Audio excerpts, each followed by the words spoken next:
15 ஆண்டு பழைய வாகனங்களுக்கு இனி பெட்ரோல் கிடையாது. டெல்லி அரசு அதிரடி உத்தரவு.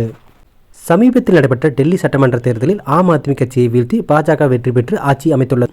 அதன்படி கடந்த 20ஆம் தேதி ரேகா குப்தா டெல்லி முதல்வராக பதவியேற்றார். அவரோடு சேர்த்து 6 அமைச்சர்களும் பதவியேற்றுக் கொண்டனர். இந்த நிலையில் 15 ஆண்டுகளுக்கும் மேலான வாகனங்களுக்கு எரிபொருள் விற்பனைக்கு ஏப்ரல் 1 முதல் தடை விதிப்பதாக டெல்லி அரசு அறிவித்துள்ளது.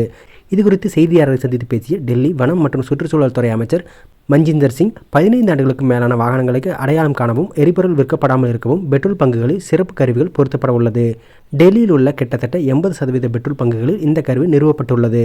மார்ச் 31ஆம் தேதிக்குள் அனைத்து பங்குகளுக்கும் இந்த வசதி ஏற்படுத்தப்படும். ஏப்ரல் 1 முதல் 15 ஆண்டுகளுக்கு பழமையான வாகனங்களுக்கு எரிபொருள் விற்பனை செய்யப்படுவதற்கான தடை கண்டிப்பாக அமல்படுத்தப்படும்.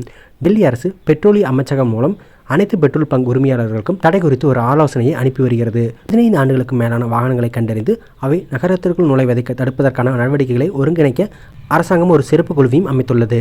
பிற மாநிலங்களிலிருந்து டெல்லிக்குள் நுழையும் டீசல் வாகனங்கள் மீதும் சிறப்பு கவனம் செலுத்தப்படும் என்றும் தெரிவித்தார்.